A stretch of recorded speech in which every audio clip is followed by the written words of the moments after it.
साथियों, सादर नमस्कार। हम राजेंद्र प्रसाद पासवान, ग्राम शेखपुर पिपरी। हम गरीब, असहाय व पीड़ित पक्ष से हैं और राघवेंद्र दत्त निषाद मेरे मुकदमे में वादी हैं। इन्होंने फ़ोन पर बिना हमारी अनुमति के कॉल रिकॉर्डिंग करके फेसबुक पोस्ट पर पब्लिक किया है, जो कि गलत है और सच्चाई तो हम न्यायालय में कहेंगे, उनसे नहीं।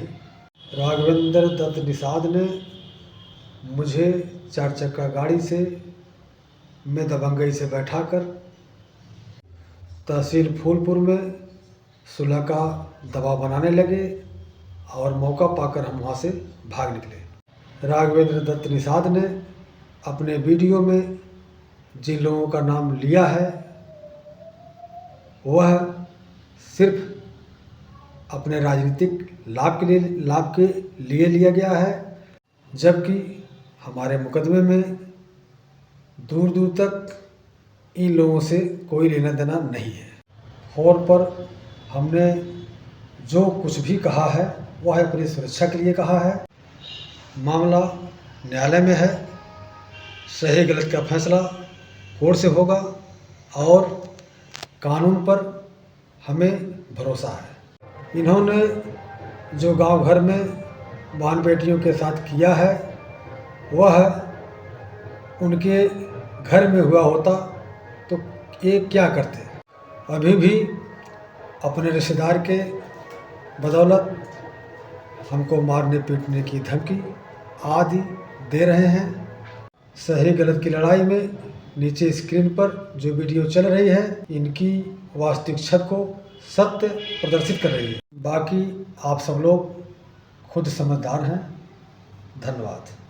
साथियों, आज हम उपस्थित हैं जिला मुख्यालय आजमगढ़, कार्यालय पुलिस अधीक्षक आजमगढ़, एसपी कार्यालय। और आज हम जैसे ही गेट से निकलते हैं तो हमारे बीच में एक अर्जी लेकर अपने हाथ में उपस्थित हैं मिस्टर राघवेंद्र दत्त निषाद, ग्राम सभा शेखपुर पिपरी, थाना फूलपुर।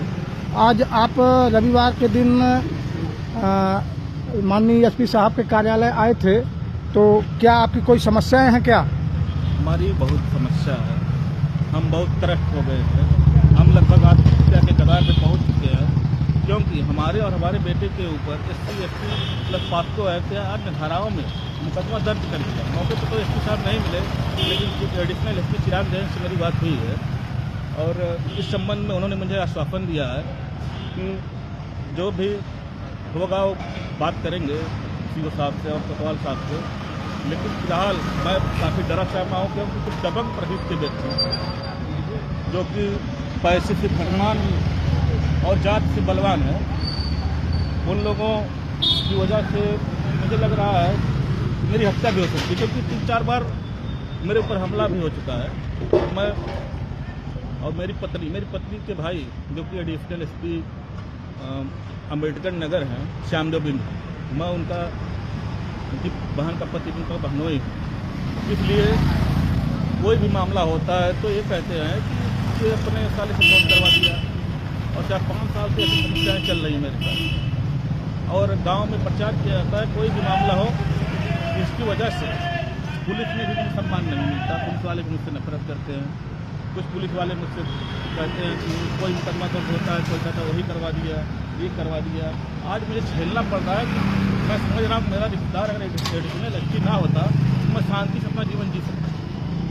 आज श्यामलाल यादव पत्रकार, जिस शख्सियत करोड़पति आदमी, और मुंशीलाल यादव जो कि प्रधान नहीं, पुलिस प्रधान, उनको पुलिस वाले कहते हैं हमारी चलती प्रधान जी, अगर CDR निकालेंगे तो दिनबंधु दीवान है, उनके पास कम से कम 50 फोन में, तो महीने में सैकड़ों फोन गया होगा। मतलब ये दस्ता है पुलिस को। और जब छेड़खानी की रिपोर्ट जब दर्ज हुई वहाँ पर जब बयान लिया गया लड़की का, तो वहाँ पर सिपाही मौजूद थे। सिपाही ने 2 घंटा पूछताछ किया, मैं भी मौजूद था, लड़का भी मौजूद था। लड़की ने कहा कि लड़के का कोई दोष नहीं, सब गलती मेरी।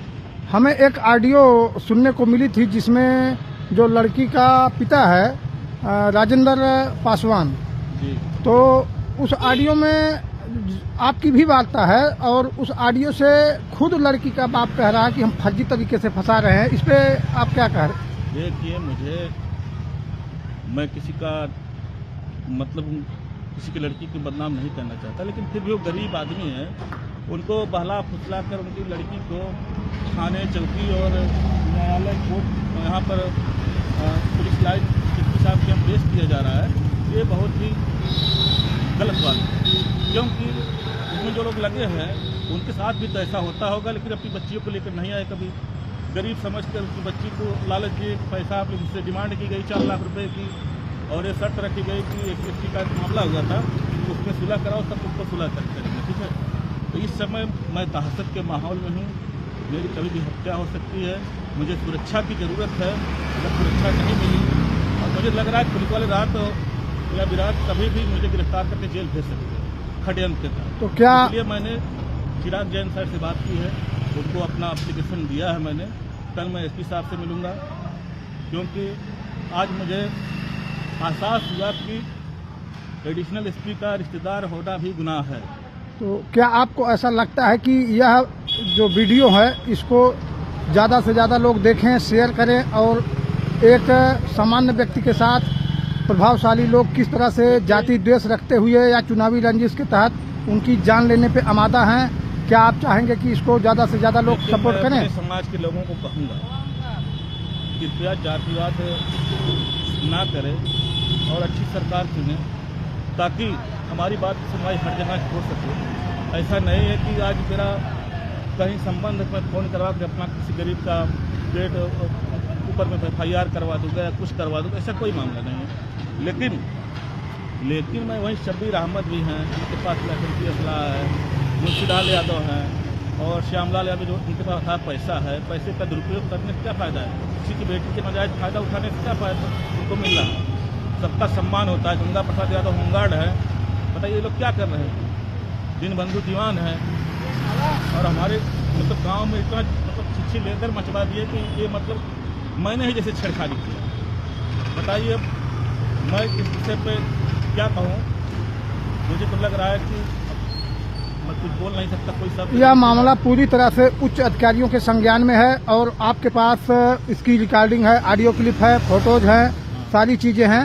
निश्चित तौर पे आपके साथ न्याय होगा और आपको इतना ज़्यादा अधीर होने की जरूरत नहीं है। समाज आपके साथ है, ग्राम सभा आपके साथ है और आपके लोग आपके साथ हैं। प्रशासन भी आपका उच्च अधिकारी सपोर्ट करने के लिए कह रहा है।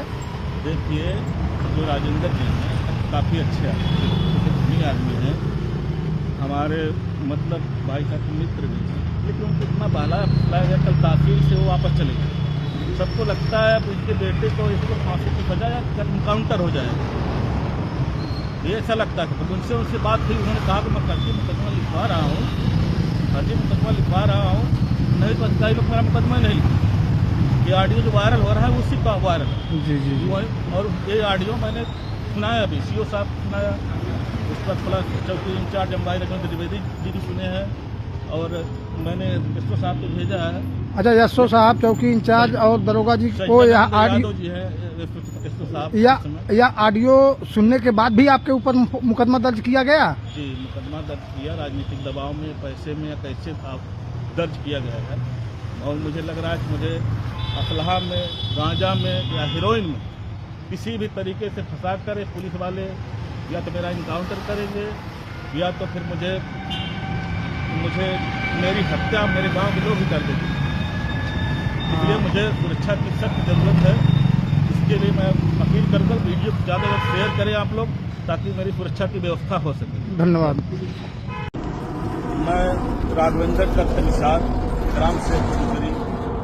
आप लोगों ने जो सपोर्ट दिया मुझे, सभी ग्रामवासियों व दोस्त, रिश्तेदार, हमारे समाज के लोग और आप व अन्य समाज के लोग, मैं आप लोगों को बहुत बहुत धन्यवाद देता हूँ। ये लड़ाई बहुत गंभीर है, इसको लड़ने के लिए आप लोगों ने प्रेरित किया है मुझे। लगभग 18,000 लोगों ने अच्छा वीडियो देखा, मेरा सपोर्ट किया, इसके लिए मैं सबका शुक्रगुजार हूँ। और मैं उम्मीद रखता हूँ इसी तरीके से आप लोगों को सपोर्ट अगर मिला, मैं पुनः अपनी लड़ाई जारी रख सकूंगा, क्योंकि हमारे सामने वाला व्यक्ति काफ़ी मजबूत, धनवान, बलवान है, उससे लड़ाई लेने के लिए हमें संघर्ष करना पड़ेगा। इसलिए हमने आज आजमगढ़ गए थे डीएम साहब से मिलने, लेकिन उससे मुलाकात नहीं हो पाई। कल फिर आएंगे हम, परसों लखनऊ जाना है मुझे, और इस प्रकार हम अपनी लड़ाई जारी रखेंगे। जब तक इसका अंत नहीं हो जाता तब तक ये लड़ाई चलती रहेगी, इस संघर्ष जारी रहेगा और डरने की कोई बात नहीं है।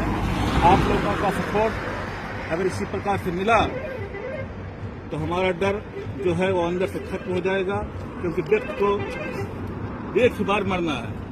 बड़े लोग क्या कर सकते हैं, पैसा दे के मरवा सकते हैं, और मरने से कम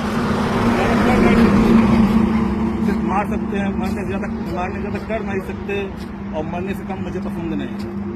इसलिए ये जंग जारी रहेगी। जो बड़े और छोटे लोगों के बीच है, मेरे पास पैसा नहीं है, धनवान नहीं हूँ, बलवान नहीं हूँ, फिर भी मैं इस लड़ाई को लड़ रहा हूँ। मुझे जनता का सपोर्ट और प्यार चाहिए। आप सभी के सहयोग के लिए धन्यवाद।